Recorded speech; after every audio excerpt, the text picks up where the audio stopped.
निश्चितच स्मृतीस्थळातल्या, वृद्धाचरातल्या, अन्वयस्थळातल्या आणि निराचरित्रातल्या भक्तांचा आदर्श आपण आपल्या जीवनामध्ये उतरवला तर आपण देवाचे अभिप्रेत झाल्याशिवाय राहणार नाहीत, संतांचे अभिप्रेत झाल्याशिवाय राहणार नाहीत, मार्गाचे अभिप्रेत झाल्याशिवाय राहणार नाहीत.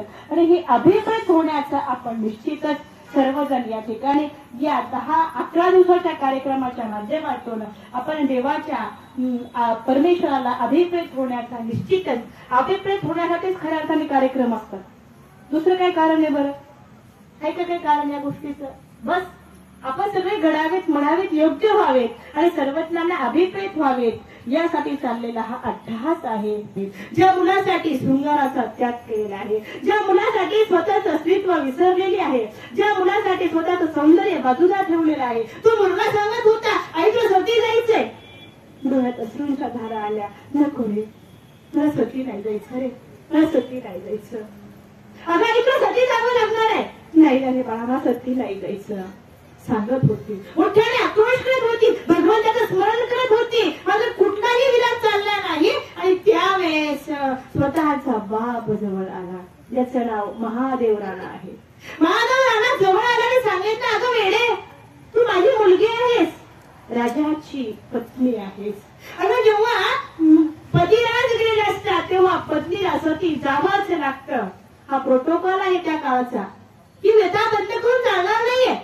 अगं ही प्रथा ही रूढी आहे, परंपरा आहे, तुला जपावी लागेल, तुला जावं लागेल सती.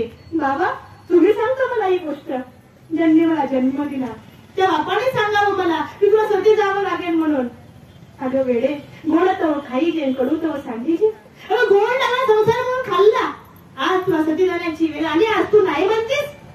नाही बेटा, महादेव राजाची मुलगी बळसती पाठवली अशी जगामध्ये अपमान होईल, तुला सती जावं लागेल.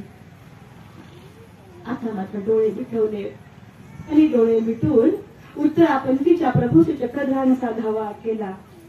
प्रभू बघणार रे, तू उत्तरापंथी गेल्यानंतर एका स्त्रीची काय अवस्था होती रे. अरे तू स्वातंत्र्य दिला आम्हा स्त्रियांना, जगण्याचा अधिकार दिला आम्हा स्त्रियांना.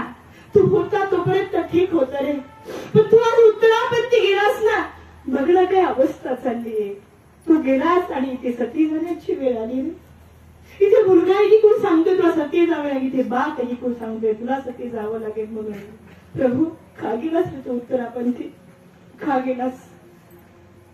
म्हणूनच तुझ्या संविधानामध्ये 22 आत्मसमर्पण केलं रे. अरे हे संबंधी इतके नातेवाईक इतके त्रास देतात ना, ते जगण्याचा अधिकार ठेवत नाही ना. म्हणूनच महादाईसाने त्या वाराणसीला गेल्यानंतर तिलांजली देऊन टाकलेले, सगळ्यांचे तिलांजली देऊन टाकलेले. आज लक्षात आलं रे माझ्या ही गोष्ट, आज लक्षात बघ ना. अरे आता उत्तरापंथी तू तरी रक्षण कर माझं, वाचवलं मला या गोष्टीतून. आणि तेवढ्यामध्ये मुलगा जवळ आला आणि मुलगा जवळ आल्यानंतर सर्वज्ञांना अभिप्रेत व्यक्ती कोणता होऊ शकतो हे खऱ्या अर्थाने प्रात्यक्षिक उदाहरण जर असतील ना तर ती आमच्या कमळाईस आहेत, कमळाऊस आहेत. बस लक्षात आलेलं आहे, आता कुणीच वाचवू शकत नाहीये. एका शिळेवरती उभी राहिली आणि त्या राजाला भरसभेमध्ये सांगितलं त्या मुलाला, अरे मी प्रभू श्री चक्रधरांची शिष्य आहे, मी महानुभावांचा उपदेश घेतलेला आहे. अरे मला महानुभावांची संन्यास दीक्षाविधी घ्यायची आहे. मी संन्यास जर घेतला तर माझं तर भलं होईलच होईल, पण संपूर्ण गोत्र कुटुंबाचं भलं झाल्याशिवाय राहणार नाहीये. मी तर उद्धरेलच, पण माझ्यामुळे तुझाही उद्धार होईल हे लक्षात ठेव बाळा. नाही तुला जमेल ना, नाही तुला मला वाटतं ना मी संन्यास घेऊ नये म्हणून, मी जाऊ नये म्हणून, तर तुझ्या दारातला जो उंबरा आहे ना त्या उंबऱ्यामध्ये ठोंबरा खाऊन राहील रे, पण मला आत्महत्या करायची नाहीये. तू कला जरी दिला ना तरी मी खाईल राजा, पण मला पाठवू नको रे सती, पाठवू नको मला सती. मी भगवंताचं स्मरण करून तुझ्या दारामध्ये शेवटचा श्वास घेईन. एक आई याचना आपल्या मुला पुढे मागत होती, मात्र आवाज आला, धरा उचला आणि लोटा. तिकडून मोठ्याने आवाज आला. राजाचा आदेश आल्यामुळे, राजपुत्राचा आदेश आल्यामुळे पटकन शिळेवरती उभी असलेली कमळाऊसाला त्या ठिकाणी पटकन त्या ठिकाणी त्या चितेमध्ये ढकलून गेला. श्री चक्रधर नामाचा ध्वनी संपूर्ण परिसरामध्ये गुंजत होता. संपल्याच्या डोळ्यामध्ये अश्रूंच्या धारा होत्या. ती चक्रधर म्हणून सतीत्र कमळा उसा गेल्या. मात्र 700-500 असलेलं गुरुकुळ आज मात्र निशब्द झालं होतं. आचार्यांनी आपल्या असली मुखावरती फळुके घेतलेलं होतं. आज कोणीच रिक्षेला गेलं नव्हतं. आचार्यांच्या डोळ्यातही अश्रू आहेत. सगळं परिवार निशब्द बसलेला आहे. प्रत्येक जण प्रभूचं चिंतन करत होते. आणि एक जणांनी सहज प्रश्न विचारला, आचार्य, कामा ऐसे तळमळीते गेली तरी तयासी काही झाले. प्रभू श्री चक्रधरांच्या भेटीसाठी ज्या अनुसरणाची तळमळ जिच्यामध्ये आहे, देवाच्या भेटीची तळमळ जिच्यामध्ये आहे, जी सर्वज्ञांना अभिप्रेत झालेली आहे, आणि अशी तळमळीत जर जी गेलेली आहे, तिला काय होऊ शकतं? आचार्य या प्रश्नाची वाट बघत होते. आचार्यांनी फळुके तोंडावरच बाजूला केलं आणि आचार्य सांगतात, हो बरोबर आहे तुम्ही म्हणता ते. आणि बस देवाला अभिप्रेत कमाईसा झालेली आहे. आचार्य त्या ठिकाणी सांगतात, बा आमच्या देवाला हेच तर अपेक्षित आहे. हो, वेद आहे, बोध आहे, अनुसरणाची तळमळ आहे.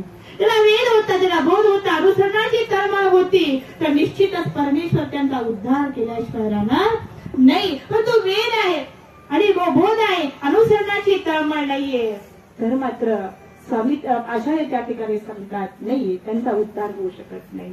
बोध आहे मात्र अनुसरण घेतलेलं नाहीये, तर निश्चितच या सृष्टीचा तो प्रमाद या झाल्याशिवाय राहणार नाही. अनेक निरोपण त्या ठिकाणी आचार्यांनी केलं आणि कामाईसा केल्याचं दुःख त्या ठिकाणी सर्वांनी सांत्वन केलेलं आहे.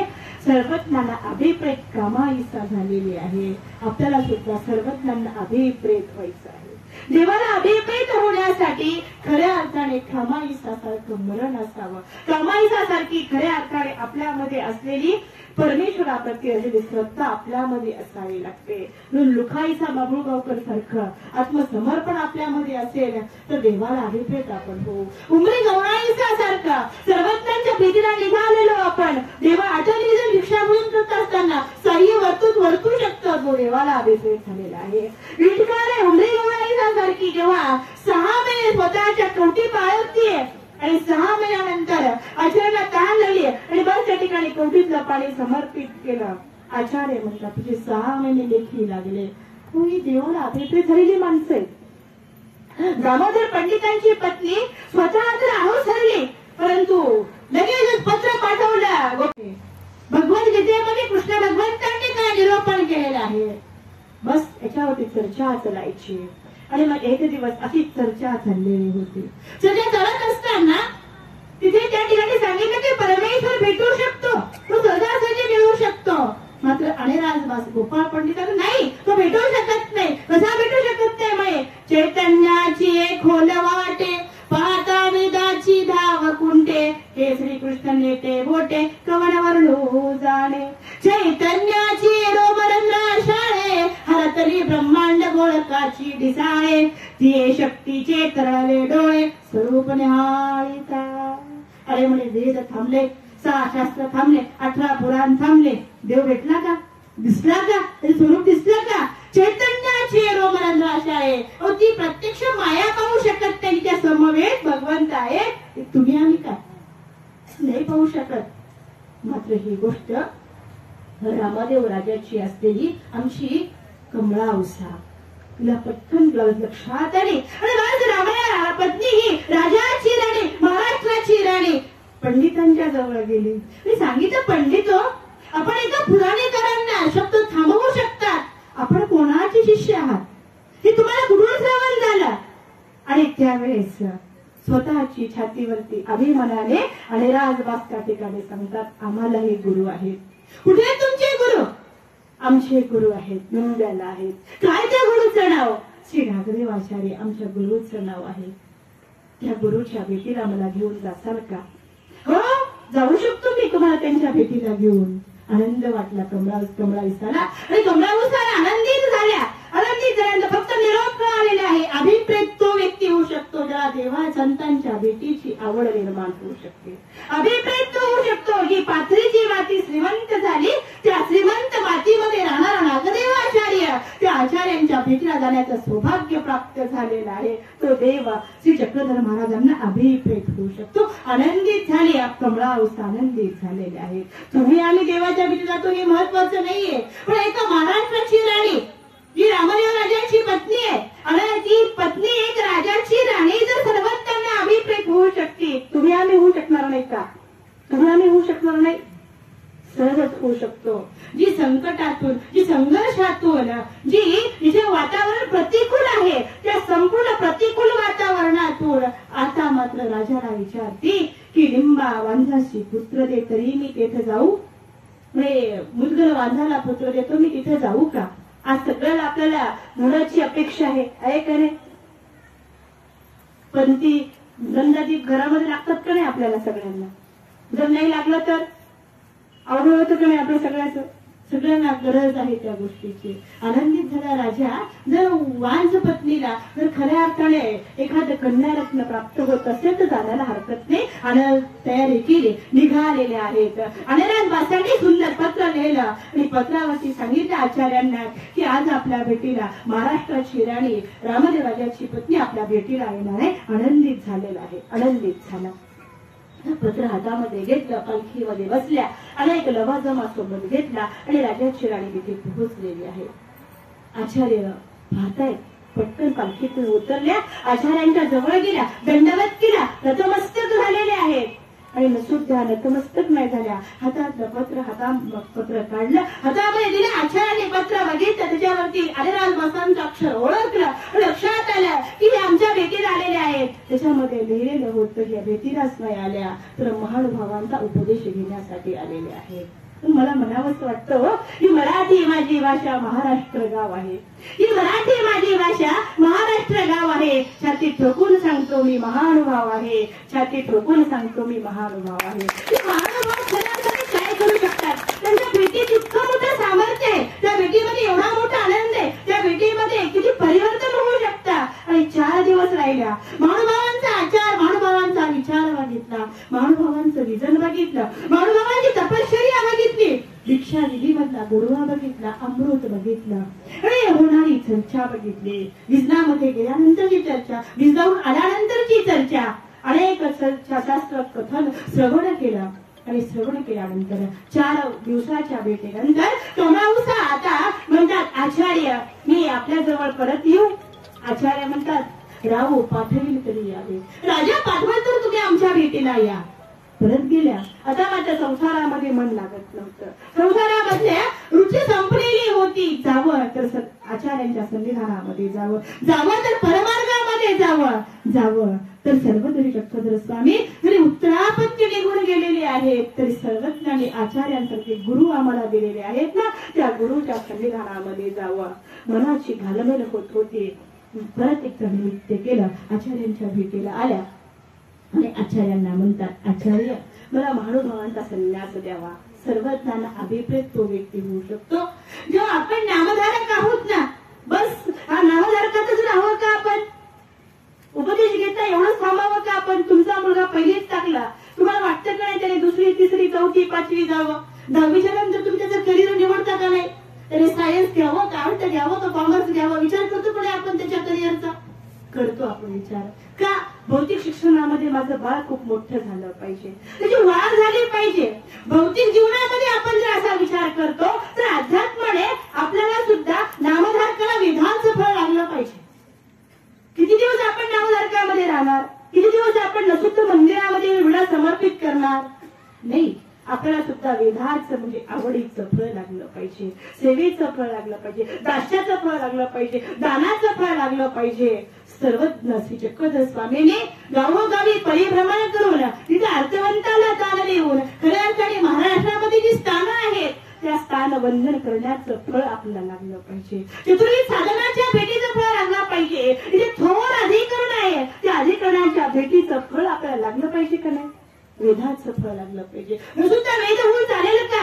नाही, वेदाला बोधाचं फळ लागलं पाहिजे आणि बोधाला अनुसरणाचं फळ लागलं पाहिजे. अनुसरणाचं फळ लागल्याशिवाय स्मरणाचं फळ लागत नाही आणि स्मरणाला खऱ्या अर्थाने चर्येचं फळ लागतं आणि चर्यावंताला देव भेटल्याशिवाय राहत नाही. म्हणून आपण खऱ्या अर्थाने तिथपर्यंत पोहोचण्यासाठी, अभिप्रेत होण्यासाठी कमळाला मात्र आता परत भेटीला गेली. आचार्यानंतर तुला संन्यास द्या. आचार्य म्हणतात नाही, मी तुला संन्यास देऊ शकत नाही. तू कोण्या घरची आहेस? एका राजाची राणी आहेस तू, मी तुला संन्यास देऊ शकत नाहीये. आचार्य आता मात्र प्रश्न पडला. कमळाऊसा एका स्त्रीच्या जीवनाला किती संघर्ष असतो बघा. स्त्री जीवन संघर्षमय आहे, फार संघर्षमय आहे. म्हणून सर्वज्ञांनी सगळ्यात पहिला आल्यानंतर या भिन्नस्तरीवरती सर्वच स्त्रियांना स्वातंत्र्य देण्याची मुहूर्त मी रवली. याचं कारणच आहे की या अंधारामध्ये बांधलेला सर्व समाज आहे. खऱ्या अर्थाने तत्वज्ञानापासून वंचित झालेल्या स्त्रियांना सर्वज्ञांनी तत्वज्ञान सांगण्याचा पहिला अधिकार सर्वज्ञांनी त्या ठिकाणी आपल्याला दिलेला आहे. म्हणून आज आपण या सभा मंडपात आहोत. नाहीतर आपली काय लायकी इथे येण्याची? देवाने आपल्याला दिलेली ही गोष्ट, बहाल केलेली गोष्ट आहे.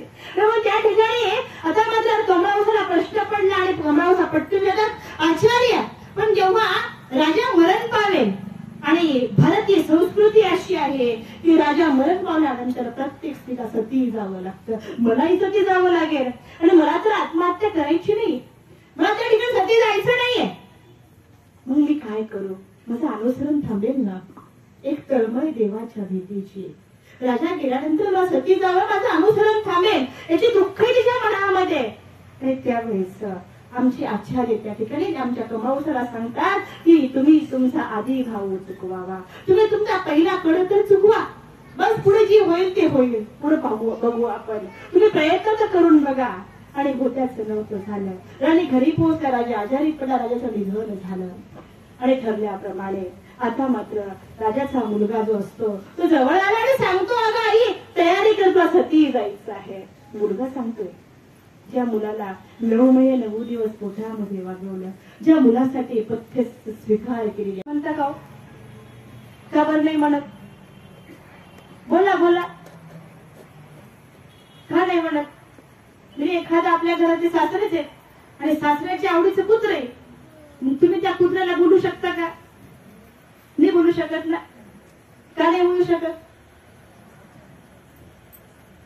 नाही बोलू शकत, नाही बोलू शकत. का नाही बोलू शकत? एका कवीने सांगितलं की एकाच्या दारामध्ये कुत्र होतं. ते सुंदर फार मर्यादित वागायची घरामध्ये. सासूची सेवा, सासऱ्याची सेवा, दिराची, जावयाची सगळ्याशी प्रेमाने वागायची. सगळ्या त्या सासऱ्यांचं प्रेम मात्र कुत्र्यावरती होतं. त्या कुत्र्याला जर थोडस जरी बोललं तरी ते सासरे सहन करू शकत नव्हते. एक वेळ घरातल्या बाकीच्या लोकांना बोललं तरी चालेल, पण कुत्र्याला बोलायला चालत नव्हतं. पण घरामध्ये सकाळी सकाळी उठल्यानंतर एका स्त्रीचं, गृहिणीचं कार्य असतं की ती घर उठल्यानंतर घर स्वच्छ करते, अंगण स्वच्छ करते आणि अंगण स्वच्छ केल्यानंतर अंगणामध्ये सोडा टाकते. सोडा टाकून काय करते? रांगोळी काढते. हे प्रत्येक गृहिणीचं आज ही गोष्ट संपत चालली, परंतु काही गोष्टी आहेत ह्या पाळाव्या लागतात, कराव्या लागतात. आणि बस ती करत होती. घरामध्ये कुत्रं बसलेलं होतं. हाड तर म्हणायचं नाहीये. हाड म्हणलं की घरामध्ये गरम वातावरण व्हायचं. मग ती पटकन बाहेर गेले आणि ती काय म्हणली त्या कुत्र्याला? म्हणे, अहो हडा हडा. काय म्हणली? अहो हडा हडा, मला टाकू द्या सडा, तुमच्या अंगावर उडेल शिंतोडा, तर हे बोलतील फडा फडा. आणि कुत्र बाजूला झालं. त्याला पण प्रेमाची भाषा कळाली. कुत्र बाजूला झालं आणि मग तिने सडा टाकला, सुंदर प्रकारची रांगोळी काढली. त्याही पेक्षा भाग्यवान डांगरेश आहे. स्वामी म्हणाले, उदास झाले आणि निघून गेले, सगळे रक्तवाणी निघून गेलेली आहे. स्वामी म्हणजे तुला नाही कळालं का? तर त्याला तो डांगरेश काय म्हटला असेल? अरे प्रभू, सगळी माणसं मला हाड म्हणतात, सगळी माणसं मला हाड म्हणतात. मला शेतकरी इमानदार कुत्रा म्हणतो, सांभाळतो, मला सांभाळ करतो तो, परंतु त्याच्या शेताची राखण व्हावी म्हणून सांभाळ करतो. स्वार्थ आहे त्या शेतकऱ्याचा, स्वार्थ आहे. अहो घराच्या दरवाजा, आपल्या गेटच्या दरवाजामध्ये मला सुंदर घर बांधून दिला, जाळीचं घर बांधून दिला लोकांनी मला त्या ठिकाणी ठेवण्यात आलेलं आहे. त्याचं कारण असं आहे की बंगल्याचं रक्षण मला करायसाठी ठेवलेलं आहे. माणसं माझा वापर करतात. मग चिंतजन बाबा खूप सुंदर म्हणतात की मला वाटते तुला नमावे डांगरेश राजा, मला वाटते तुला नमावे डांगरेश राजा, माणूस पण हे अडवे आले नमी तो करगंजा. मला वाटतं तुला नमन करावा, पण मला माणूस की आळी येते रे, माझ्यापेक्षा तू भाग्यवान आहेस. तरी डांगरेश म्हणणारे सगळे लोक मला हळहळ म्हणतात, अरे कृतयुग गेलं, त्रेतायुग गेलं, द्वापारयुग गेलं, कलियुगात आज तुझ्या जवळ आलो आणि तू पण जा म्हणतोस.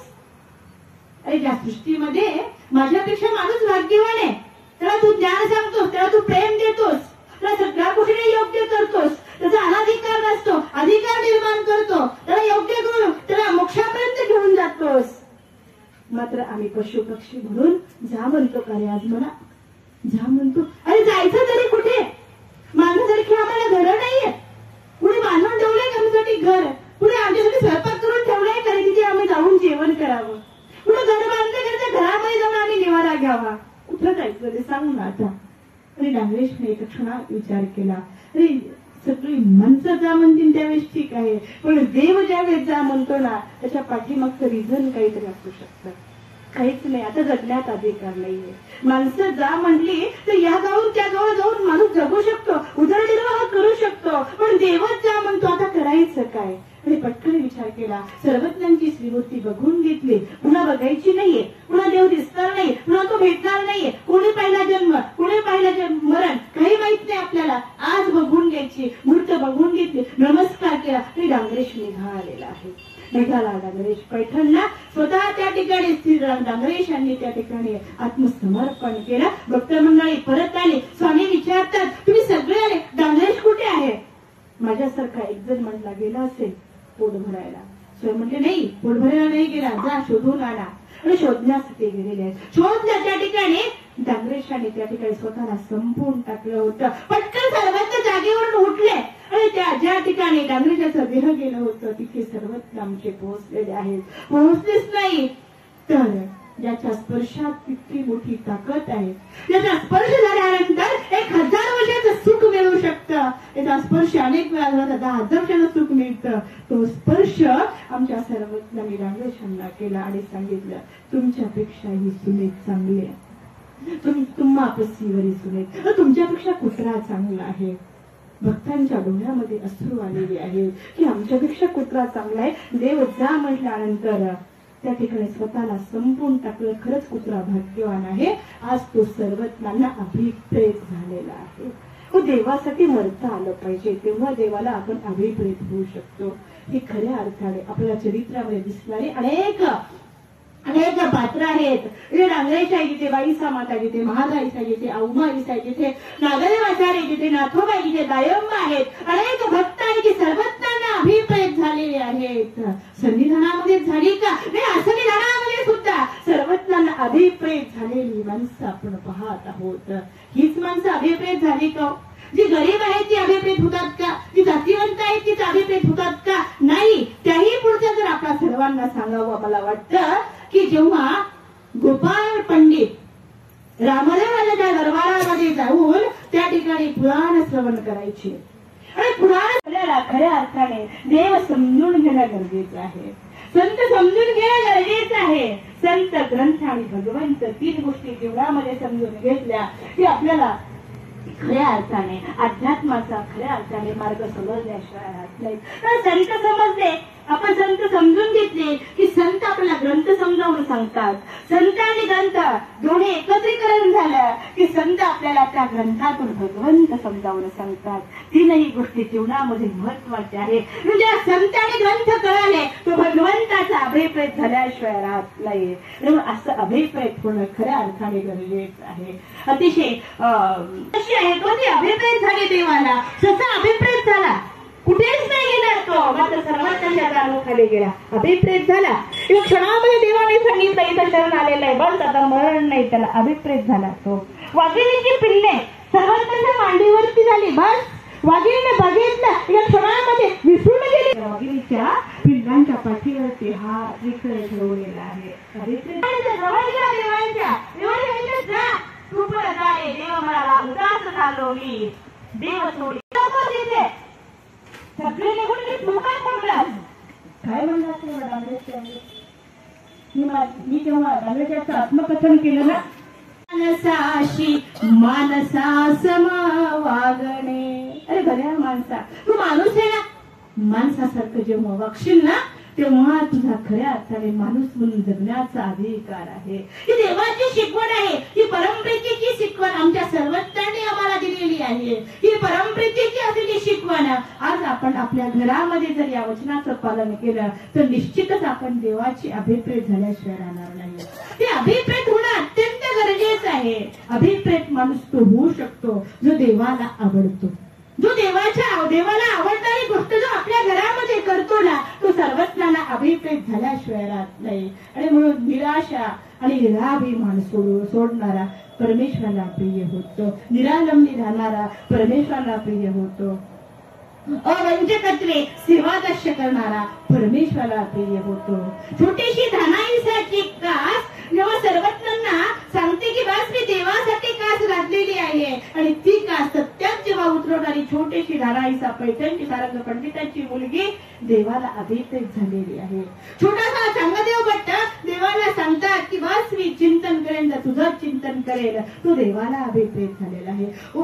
आमचे नाथोबा बस शेवटचा श्वास त्या राक्षस भुवनला इथे सुंदर सोन्याच्या कड्या दिसल्या, अतिशय द्रव्याने भरलेल्या कड्या आहेत. त्या द्रव्याने भरलेल्या कड्याकडे बघितल्यानंतर कुणालाही मोह आवरणार नाहीये. मात्र आमचे नाथोबा त्या ठिकाणी म्हणतात, माझा देव होता त्यावेळेस काय नाही दिसला, हे जर द्रव्य त्यावेळेस दिसलं असतं ना, तप्त भरलेल्या सोन्याच्या कड्या, अरे या सोन्याच्या कड्या भरलेल्याने या सोन्याने मी माझ्या देवाची अनर्गतने पूजा केली असते. आता दिसून काय उपयोग आहे, एका क्षणात समर्पण करून टाकलं. आणि म्हणून आमचे नागदेवाचार्य म्हणतात, इथं नाथोचे नेह गेले तिथं माझे पत्कर झाला गा. ही अवस्था तरी निर्माण होऊ शकते आपल्याला, आपल्यामध्ये समर्पण आलं की आपण देवाच्या आवडीचे होतो. देवही भेटीस आल्याशिवाय राहत नाही, देवही भेटीस येऊ शकतो आपल्या.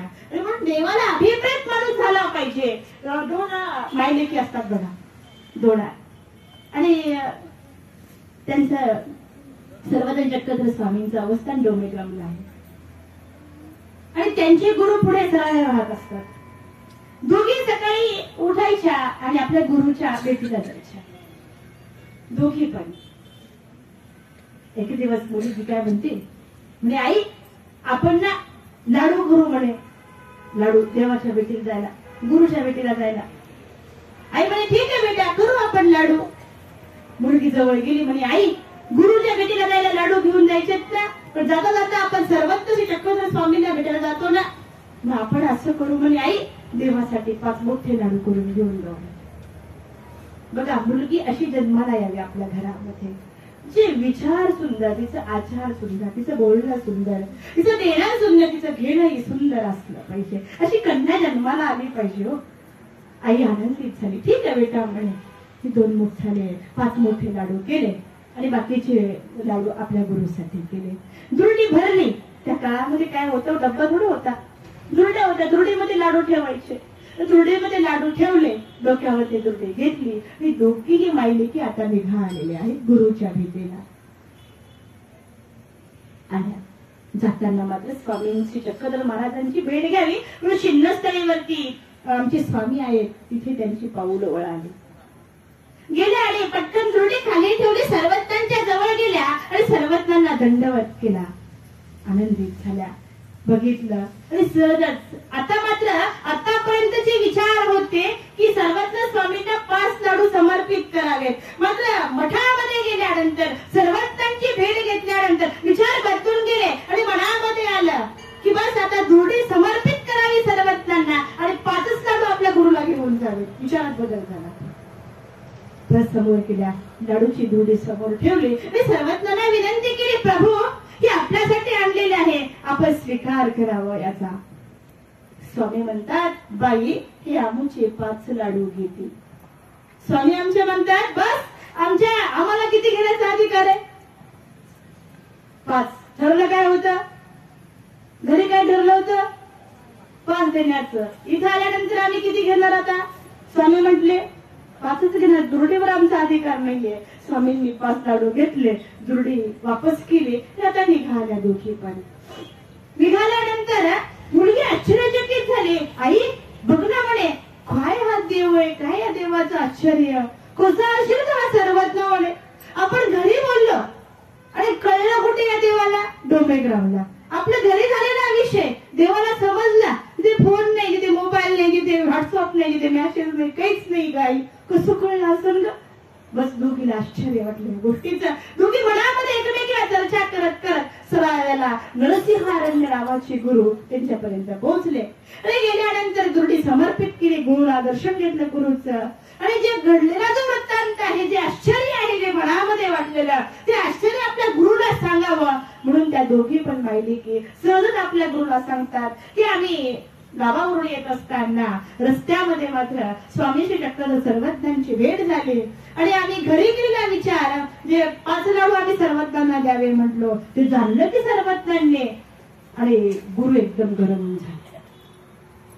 गुरु एकदम गरम झाले, इतके गरम झाले की बस त्यांनी एका क्षणामध्ये समोरली तुरडी बघितली. नजर झळझळीत नजरेने त्या तुरडीकडे बघितलं आणि त्या दोघी मायलेकीकडे बघितलं आणि सांगितलं, अशा तुम्ही चला जा इथून, तुम्ही त्या सर्वज्ञांची भेट घेता आणि मग माझ्याकडे येता काय. तुम्हाला मग सांगितलं ना की विस्त्यापेक्षाही काही माणसं गरम असतात. कसे असतात? विस्त्यापेक्षा पण गरम असतात. म्हणजे यदा कदाचित त्या वेटरला जर विचारलं असतं ना की विस्त्यापेक्षा गरम काय आहे, तर त्याने एखादा गरम माणूस घेऊन ठेवला असता तिथे. आपण गरम माणसाला बोलतो का? आपण म्हणतो की नाही सगळ्याच्या नादी लागावं पण त्याच्या नादी लागू नये. याचं कारण काय? याचं कारण काय? एक वेळ विस्तू हातात धरला, चटका बसा नीट होऊ शकतो, पण गरम माणूस जर हातामध्ये धरला तर बरं होऊ शकतो का? त्याची जखम बरी होती का? नाही, कधीच होऊ शकत नाहीये. एकदम गरम झाले नरसिंहारण्य आणि बघितलं दोघे मायलेकीने पटकन उठल्या, लाडू सगळे दुर्डीमध्ये भरले, डोक्यावर तुरडे घेतले आणि परत वापस निघाले. आल्या पावले रस्त्याने मुलगी म्हणते, आई बघ काय तू गुरु केला ग. म्हणजे जीवनामध्ये गुरु कसा करावा हे पण कळायला पाहिजे. कुठे आलीस तू, कोणत्या ठिकाणी, कुठे सर्वज्ञ आणि कुठे हे तुझे गुरु. बघ ना गाई, आता देवाला अभिप्रेत तेव्हा होता येईल आपल्याला. पटकन दोघी निघाल्या आणि परत सर्वज्ञांच्या भेटीला आल्या. दोघी समोर ठेवले आणि घडलेला सर्व वृत्तांत आमच्या सर्वज्ञांना सांगितला की स्वामी आम्ही त्या ठिकाणी गेलो, मात्र आमचा गुरुने अनादर केला. आमचा एवढे करून सुंदर केलेले लाडू मात्र सर्वज्ञांनी त्या गुरुने आमची स्वीकार केले नाहीत. का बरं असं असेल? आणि आमचे स्वामी त्या ठिकाणी त्या दोघीही मायलेकींना जवळ घेतात आणि समजावून सांगतात. असतात काही माणसं अशी असतात की ज्यांना आपण हातामध्ये धरू शकत नाही.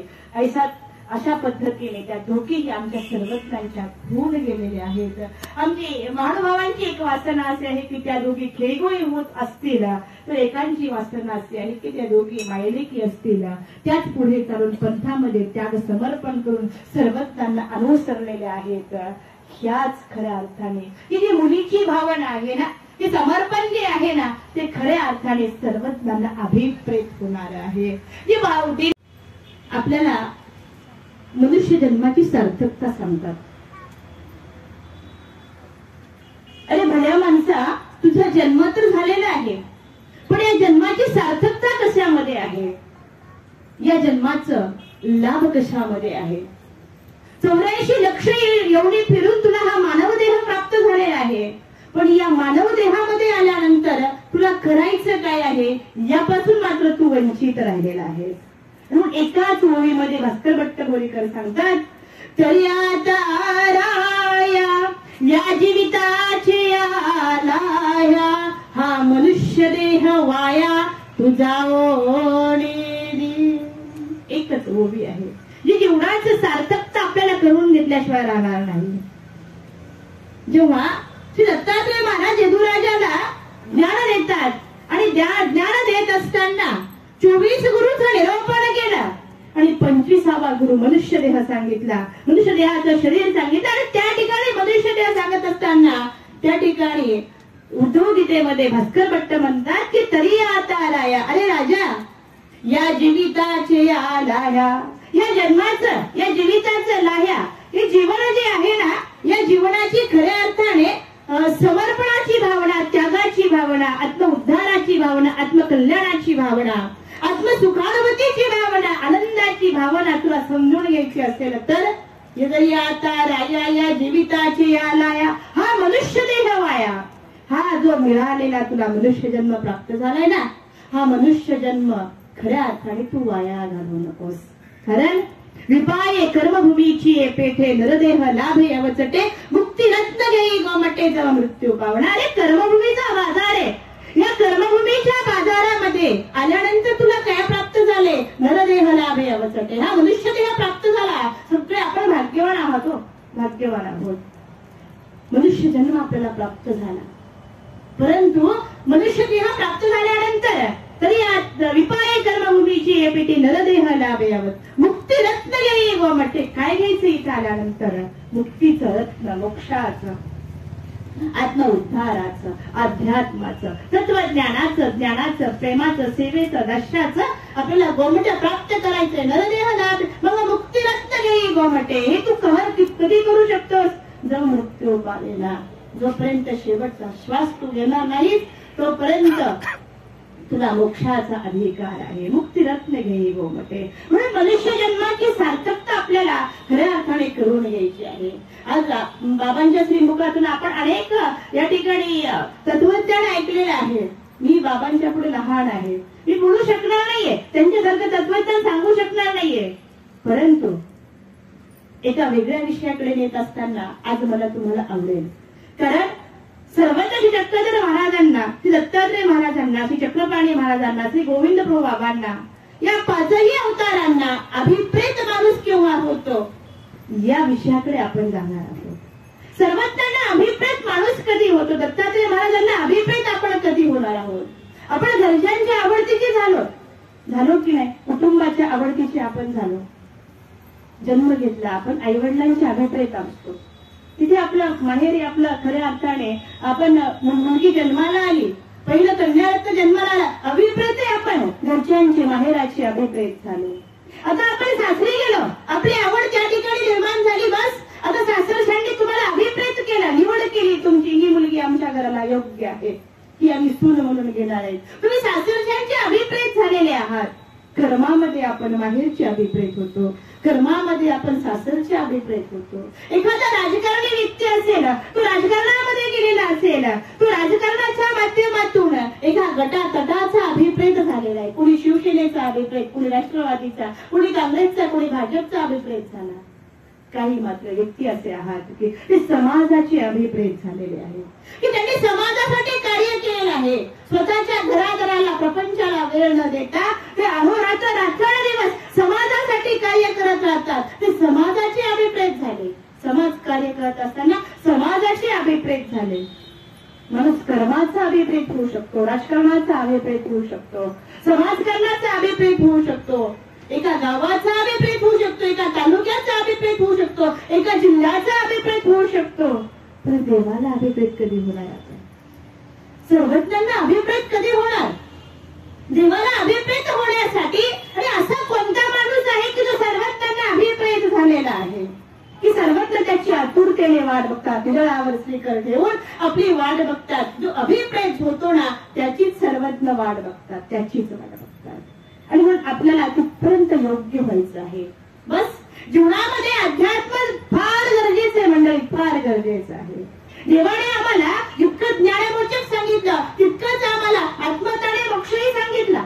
नुसत्या ज्ञानाने वंचन नाहीये. जेव्हा तुला आत्मज्ञान होईल तेव्हा तुला मोक्ष होणार आहे. आत्मज्ञान जेव्हा होईल ना तेव्हा तो देवाला अभिप्रेत होत असतो. आणि म्हणून आज आपल्याला सर्वज्ञांना अभिप्रेत होण्यासाठी करावं काय लागतं या गोष्टीची खऱ्या अर्थाने आवश्यकता आहे. की आपण देवाकडे जाण्यासाठी अशी कोणती आवडती गोष्ट आहे की बस आपण त्या माध्यमातून सर्वज्ञांकडे जाऊ शकतो? अशी कोणती गोष्ट आहे की ज्या माध्यमातून आपण साधनाच्या आवडीचे होऊ शकतो? अशी कोणती गोष्ट आहे की ज्या माध्यमातून आपण संतांच्या आवडीचे होऊ शकतो? बस इथे संतांच्या आवडीची झाली, साधनाच्या आवडीची झाली की निश्चितच देवाच्याही आवडीची आपण झाल्याशिवाय राहणार नाही. म्हणून आपल्याला त्या रस्त्याने जाणं खऱ्या अर्थाने गरजेचं आहे. आज तर आपण पाहतो एक माणूस हॉटेलमध्ये गेला आणि हॉटेलमध्ये गेल्यानंतर थंडीचे दिवस होते आणि खुर्चीवरती बसला, डायनिंग टेबलवरती, वेटर आल्याने वेटरने विचारला, म्हणे तुम्हाला काय हवं आहे? तो म्हणे गरम काय आहे? दृष्टांताकडे लक्ष द्या. गरम काय आहे? वेटर बिचारा शांत होता, सेवाभावी होता. तो म्हणे साहेब गरम वडापाव आहे म्हणे. त्याच्यापेक्षा गरम काय आहे? तेव्हा साहेब सोमवारशे गरम होत आहेत म्हणे. त्याच्यापेक्षा गरम काय? म्हणे साहेब चपात्या चालू आहेत, रोटी चालू आहे, भाजी चालू आहे. म्हणजे त्याच्यापेक्षा गरम काय? आता याच्या काही लक्षातच येईल. गरमाच्या पेक्षा काय असू शकतं? वडापाव गरम. म्हणजे साहेब चहा पण उकळतोय. अरे भल्या येड्या कुठला, मूर्ख कुठला, म्हणजे तुला काय विचारतो मी? गरम काय आहे तुझ्या हॉटेलमध्ये? म्हणजे गरम पदार्थ सगळे सांगून झाले. वडापाव सांगितला, समोसा सांगितला, रोटी सांगितली, काजू कतलीची भाजी सांगितली, पनीर भाजी, सगळं गरमच आहे. तुला विचारलं गरम काय आहे? तुम्ही साहेब थांबा आम्ही लगेच घेऊन आलो म्हणे. गरम आहे म्हणे. आणि ते गेलं आणि मग त्याने काय केलंय, जवळ ते लाकूड होतं, तो वस्तू घेतला आणि साहेबाच्या पुढे टेबल आणून ठेवला. ह्याच्यापेक्षा गरम आता पुढचं विचारू नका, याच्यापेक्षा गरम पुढचं काही नाहीच म्हणे. आता त्यांनी चिडायला पाहिजे होतं ना. माणूस कसा असतो मला तुम्हाला सांगा, चिडायला पाहिजे होतं ना.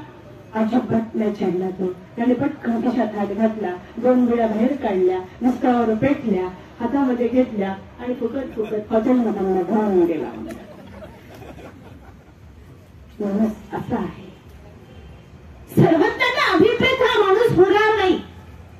जो अहंकारामध्ये, जो निर्गंडामध्ये राहतो ना, हा माणूस सर्वज्ञाला अभिप्रेत नाहीये. असा गरम माणूस देवाला आवडत नाही. देवाला आवडत नाही असा गरम माणूस. देवाला आवडतो सात्विक प्रकृतीचा, देवाला आवडतो तळमळ करणारा, देवाला आवडतो सेवाभाव असणारा, देवाला आवडतो आपली श्रद्धा समर्पित करणारा. तो सर्वज्ञांना अभिप्रेत होऊ शकतो. आणि म्हणून आमचा अण्वयस्थळ आम्हाला सांगतं की देवाला आवडते आपण कधी होऊ शकतो.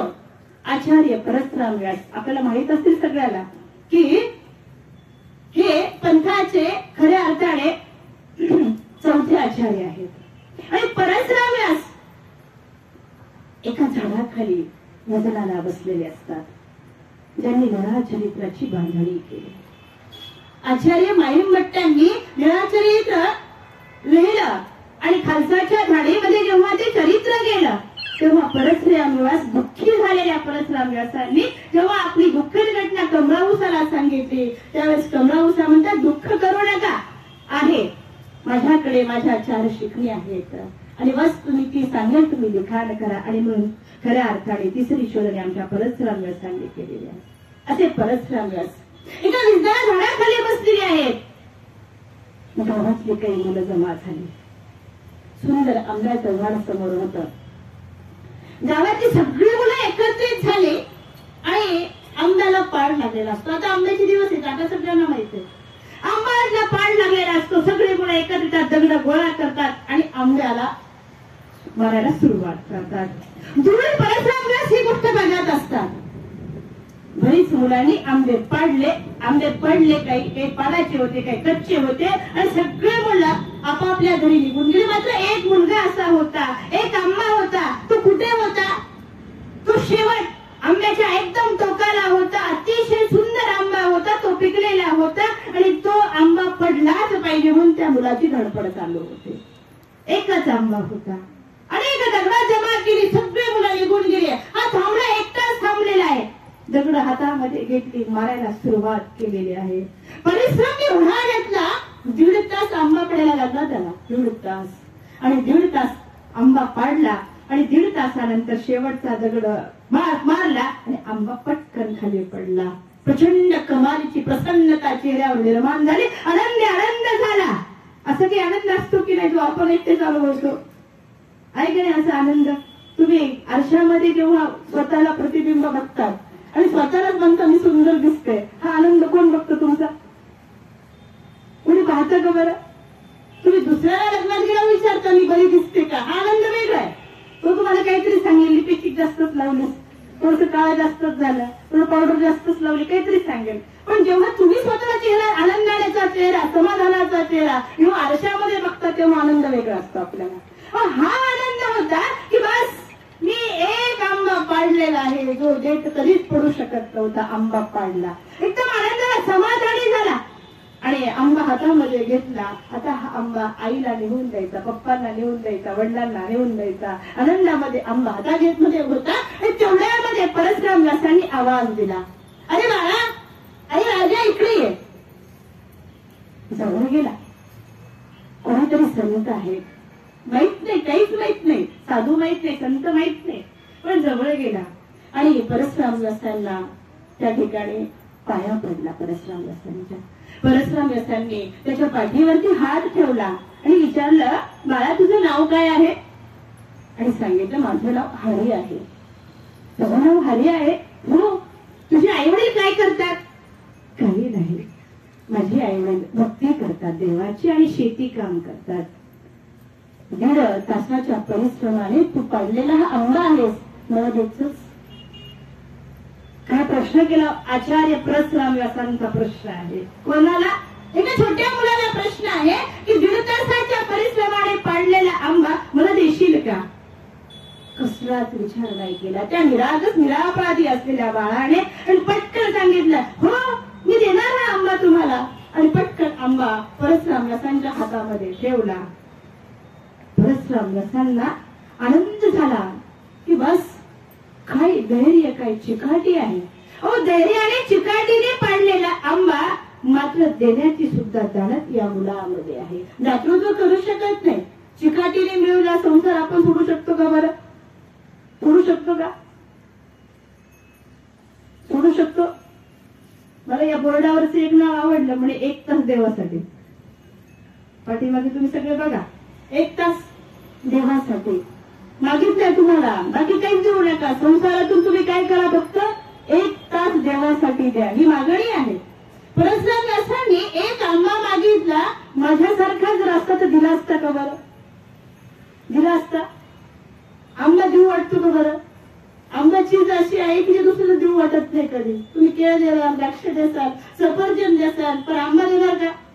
पाडाचा आंबा देऊ शकतो का आपण? अजिबात नाही देऊ शकत. आंब्यामध्ये जास्त गोडवा आहे.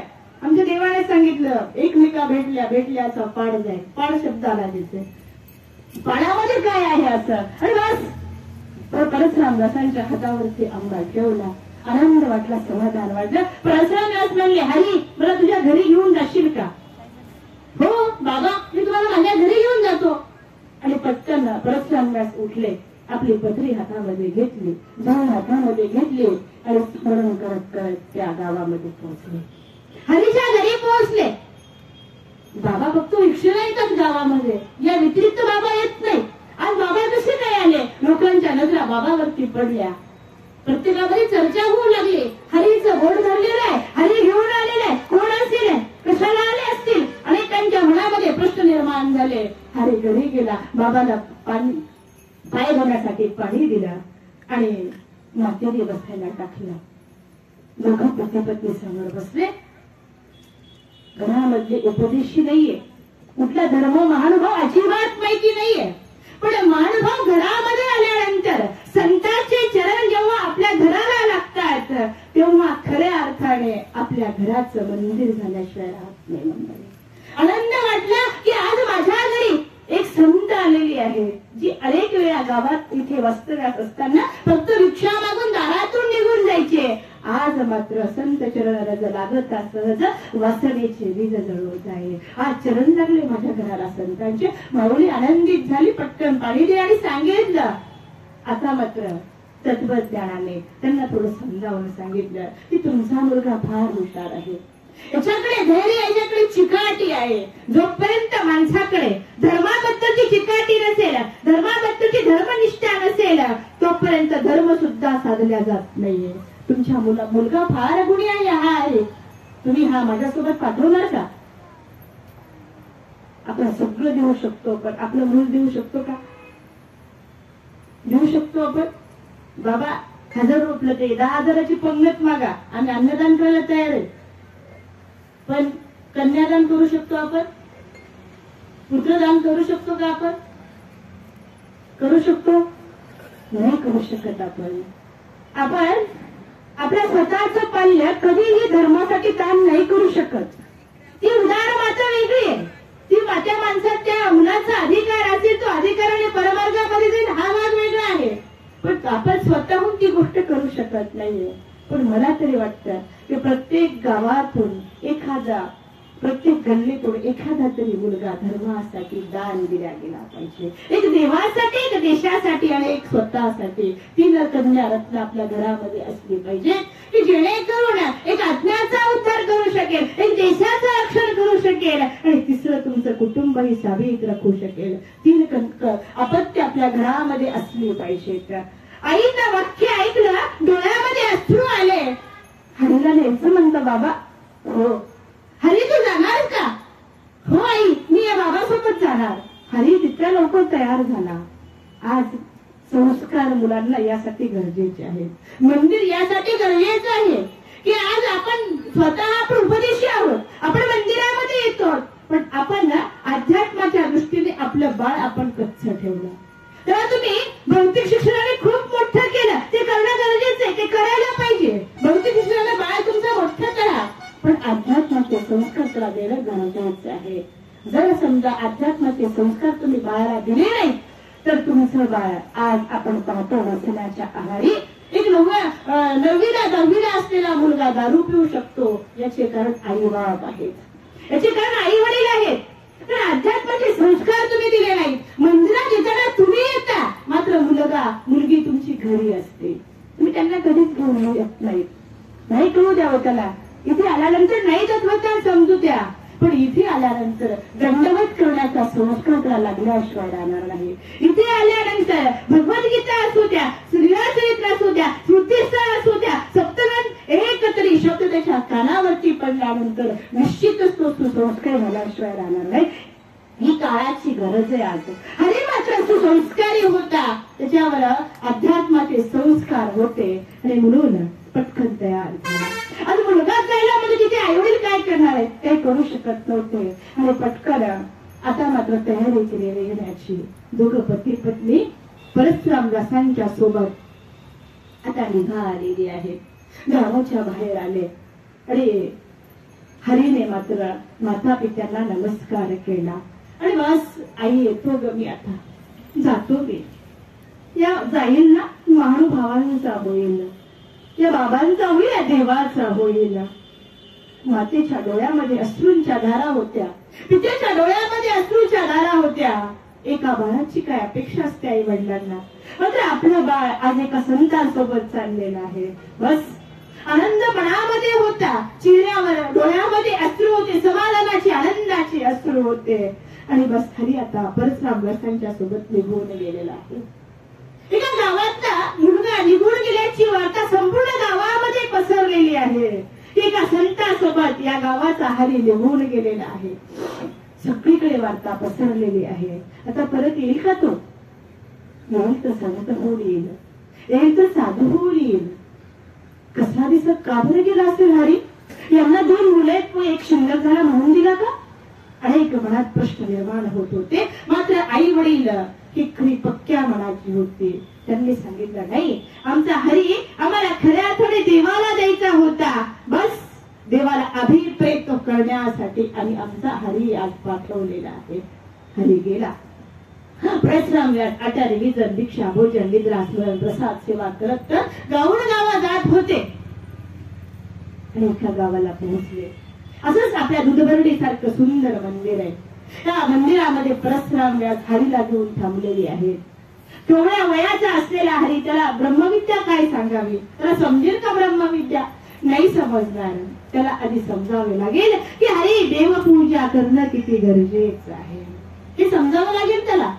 हरी देवपूजा, त्रिकाळ देवपूजा वंदन किती करणं गरजेचं आहे, हरी दंडवत घालणं किती गरजेचं आहे, हरी देवाला उपार दाखवणं किती गरजेचं आहे, हरी देवाची उटी किती गरजेची आहे, हरी दिसलेल्या साधूला दंडवत करणं किती गरजेचं आहे. कारण दर्शनेन महत् सुखम. आणि वंदनामध्ये दंडवतामध्ये अनेक फायदे आहेत.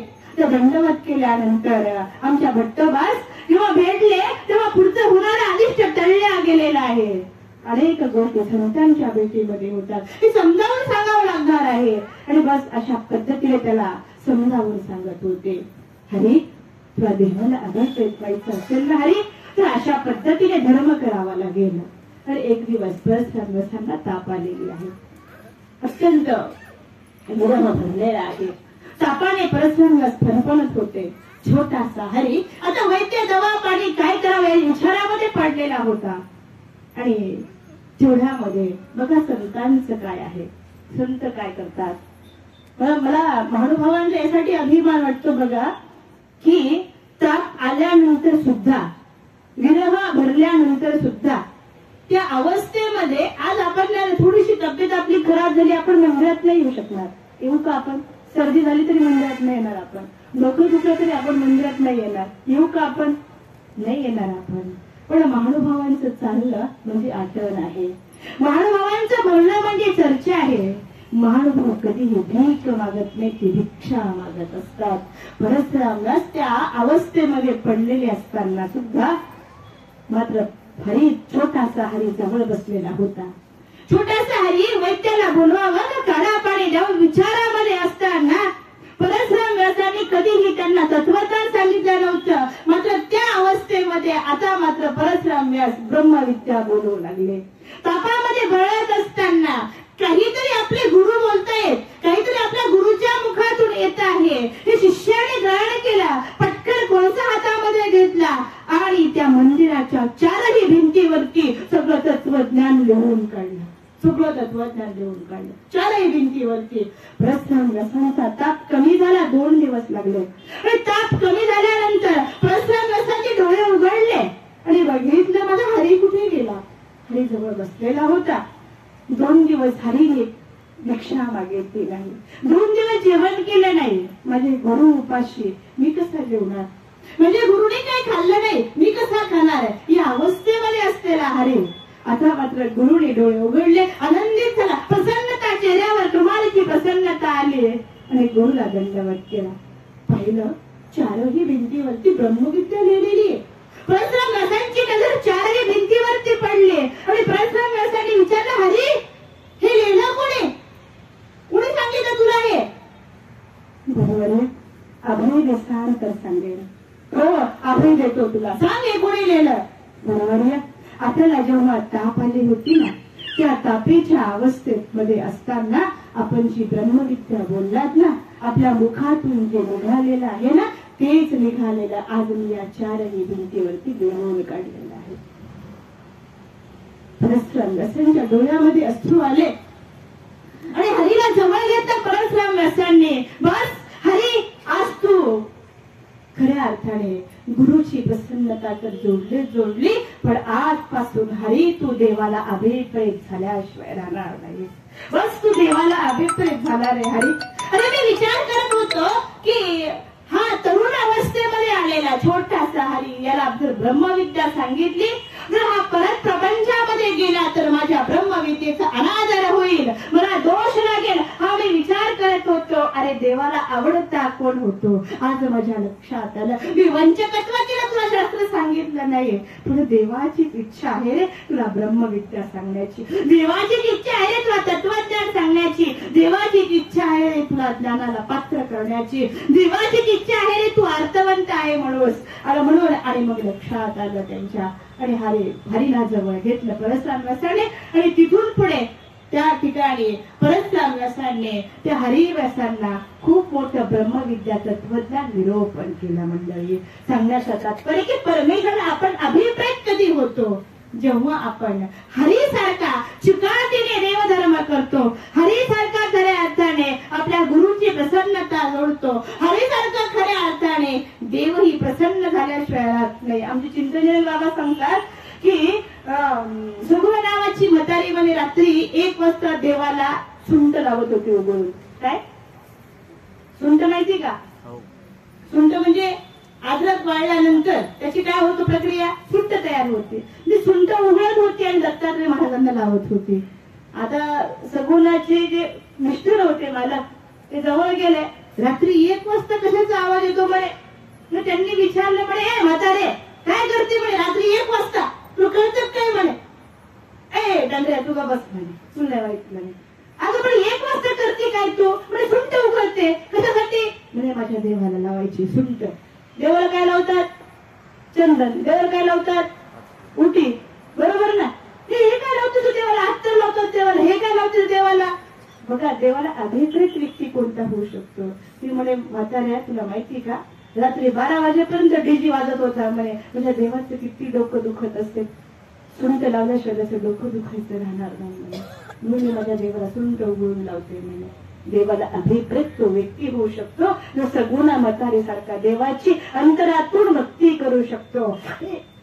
हेच पेटे हरिव्यास पुढे चालून परस्राम व्यासांच्या प्रत्येक मनधर्माला पात्र झाले आणि म्हणून ब्रह्मविद्या त्याची पेटी उघडली. म्हणून सर्व गुरुकू त्यांना आता पेटे हरिव्यास म्हणून संबोधू लागला. आणि हेच पेटे हरिव्यास पुन्हा या पंथाचे आचार्य झालेले आहेत. आचार्यच नाही तर अनेकांना वेद बोध शास्त्र त्यांनी निरोपण केलेलं आहे. आणि आचार्य पदाच्या गादीवरती बसून अनेक शिष्य मंडळीचा यांनी संभाळ केलेला आहे.